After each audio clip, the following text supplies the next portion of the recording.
alunos quarenteners! Espero que seja tudo bem com vocês. Aí em casa, vocês guardadinhos, seguros.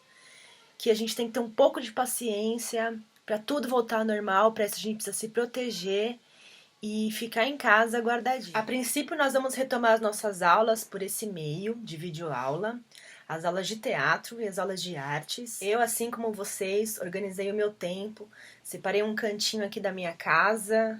Sabe aquele quartinho da bagunça? Então, organizei a bagunça aqui para conseguir passar o conteúdo para vocês. Como a maior parte das nossas aulas lá na escola são práticas, eu separei para vocês um pouquinho da contextualização para quando a gente retomar, voltar 100% na prática. Então, toda semana vai estar disponível lá no site do colégio o link para o site, onde tem toda a contextualização digitada, bonitinha.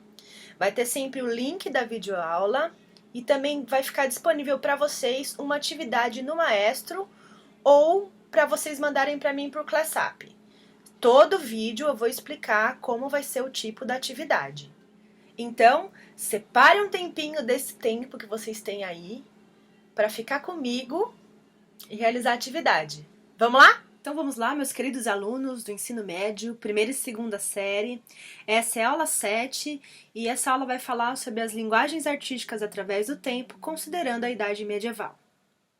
Bom, a arte medieval é classificada em função de crenças e contextos culturais, que para eles significavam fazer algo com maestria e estava relacionada a grandes feitos artísticos, científicos e até militares. O que é diferente da arte contemporânea. Por quê? Porque a arte contemporânea é a expressão artística pautada nos conceitos, reflexões e ideias, e não da própria estética, ou seja, da sua aparência, a aparência da arte, o quanto ele é bonito, o quanto que ele fala de beleza. Nela, a atitude mental é o mais relevante. Na Idade Média, poucas pessoas sabiam ler, então essas atividades artísticas eram exclusivas para os membros da igreja, ou seja, o clero, e os nobres. Portanto, a arte religiosa da Idade Média tinha o intuito de aproximar as pessoas da religiosidade e apresentar um caráter didático, ou seja, eles tinham o intuito de ensinar o comportamento daquela sociedade. A principal organização político-administrativa desse período estava baseada no sistema feudal. Nessas grandes extensões de terra, a mobilidade social das pessoas era inexistente, eles não tinham como ir visitar as pessoas, se comunicar, a comunicação demorava para chegar. Então a sociedade feudal era exclusivamente rural e autossuficiente. A estrutura social era estamental e fixa, ou seja, a gente tinha o rei, né, em cima de todo mundo. Abaixo deles a gente tinha o clero como a segunda estrutura mais poderosa. Abaixo deles a nobreza, né, a galera rica. E por baixo de todo mundo os servos, ou seja, os trabalhadores. Os estilos artísticos predominantes nessa época, principalmente na arquitetura, era o estilo romântico e o estilo gótico. O estilo romântico tinha a característica dos arcos românicos, as abóbadas e as vidraças. O estilo gótico tinha essa torre um pouco mais pontuda e elas eram bem altas. Ele tinha um estilo mais pesado e porque acreditava-se que essas torres chegariam até Deus. Nessa época a gente também encontra o estilo bizantino. Esse estilo não teve muita relevância em esculturas e pinturas como nos outros dois. A característica principal dele é o mosaico. O mosaico consiste na formação de uma figura, juntando pequenos pedaços de pedras, colocando sobre o cimento fresco e uma parede. A arte do mosaico serviu para retratar o imperador ou a imperatriz, destacando-se ainda as figuras dos profetas. Isso significa que o mosaico ficaria perpetuado naquela arquitetura. O teatro medieval teve início por volta do século XII e permaneceu até o século XV, com a chegada do período renascentista. Sua origem está relacionada com as celebrações realizadas a favor das festividades religiosas, seja ela Páscoa, Natal, entre outros. Eram originalmente textos ensinados pelos membros do clero após as missas e procissões, que tinham como temas as passagens bíblicas, os milagres, os mistérios, os sermões, os autos sacramentais, as biografias dos santos e os dramas litúrgicos. Muitos deles eram apresentados em latim. Será que dá para entender? Não dá pra entender, né, gente? Na verdade, o que eles queriam é que as pessoas se sentissem mesmo distante, que Deus estava acima de todos e que era aquele sublime, que eles não precisavam entender. Porque como Deus é invisível, era necessário acreditar nele sem ver. E aí, no caso da língua, acreditar nele sem entender o que estava sendo dito. Só que na época bizantina, teatro não podia não. O teatro foi repudiado, sendo considerado a personificação da imoralidade pelos eruditos da igreja. Foi completamente banido pela igreja no final do século VII. E a palavra teatron, que significa teatro, era usada para encontros de círculos literários, onde eles trabalhavam retórica e eram lidos tudo em voz alta.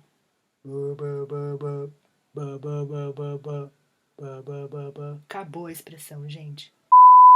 Mas elementos teatrais sobreviveram no cerimonial imperial e em festas populares, nos quais participavam os mímicos, os bobos, os músicos, dançarinos e etc. Então foi só mais tarde que o teatro medieval foi se adaptando a essas mudanças, e incluindo temas mais abrangentes, como apresentações sobre a vida das pessoas, os costumes dos seres humanos, a convivência deles, e também ofereciam um caráter didático e moralizante. Diferente de sua origem, que eram as encenações realizadas lá dentro da igreja, bonitinho, falando sobre os sacramentos, os santos, toda a passagem de Jesus carregando a cruz. Enfim, o teatro medieval passou a ser desenvolvido também em ambientes públicos, como em praças públicas. Daí que surgiu o teatro de Mambembe, onde os personagens passavam a ser pessoas comuns e não somente membros do clero. Mas, gente, para falar detalhadamente sobre o teatro de Mambembe e a comédia dell'arte medieval, a gente vai precisar de bastante tempo, então tem que ser uma aula só para isso. Agora eu dei só uma pinceladinha. Já nesse período, as tradições artísticas eram divididas entre artes liberais e artes mecânicas. As artes liberais eram atribuídas às pessoas que possuíam habilidades para escrever textos literários, e poemas, usando a gramática a favor da poética, para aqueles que tinham aptidão para a retórica, aquela arte da oralidade. Esse nome foi herdado da Antiguidade Clássica. Hoje em dia, gente, esse conceito de artes liberais serve para aqueles que possuem a formação e têm talento para ser exercido. Mas naquela época, a referência era para aqueles que faziam o ofício, exerciam o ofício, eram as disciplinas acadêmicas ou as profissões que eram desempenhadas só pelos homens livres. Essas eram as disciplinas acadêmicas do trivium, gramática, retórica, dialética, e do quadrivium, aritmética, geometria, música e astronomia. Já as artes mecânicas eram conceitos medievais de práticas e habilidades ordenadas, completamente contrária do que eram as artes liberais, também conhecida como servil e vulgar, que desde a antiguidade foram consideradas impróprias para aqueles homens livres, por ministrar as necessidades mais básicas como vestuário, ou seja, alfaiataria, tecelagem, agricultura, aqueles que colhiam e plantavam, quem participava da vida militar, fazia caça, tinha educação militar, servia o exército, comerciantes, culinária, os ferreiros e quem trabalhava com metalúrgica. Ou seja, operário, né, gente? Como não existiam os meios de comunicação como os atuais que a gente tem hoje, TV, internet, a arte da oralidade não era importante apenas por questões estéticas, mas também era forma de comunicação para transmitir os contos, né, as tradições orais para as novas gerações. Era comum que as pessoas ficassem ao redor desses mestres para ouvir as histórias e as notícias, muitas vezes em formas de versos e acompanhados por música. Como a música era considerada uma arte liberal, ela também fazia parte da tradição religiosa desde a antiguidade, através dos salmos, dos cânticos com o Antigo Testamento e depois da era cristã com o Novo Testamento. A música era a linguagem artística considerada nobre, principalmente ligada a essas tradições. Mas a música estava envolvida também nas festas profanas. A dança e a música eram duas atividades inseparáveis. As pessoas reproduziam o coro do canto enquanto dançavam ao seu redor. Os povos europeus inventaram os estilos de danças divertidas para praticar em grupos em torno desse cantor. Guido d'Arezzo, um monge que também era músico italiano, estabeleceu um sistema de notação musical com pautas usado até hoje. Dó, Ré, Mi, Fá, Sol, Lá, Si. O papel pautado no qual se registram as músicas com esse sistema é chamado de partitura. Ele aperfeiçoou o sistema de pauta para representar as alturas das notas musicais, suas durações e o compasso da música, tornando o canto gregoriano ainda mais melódico.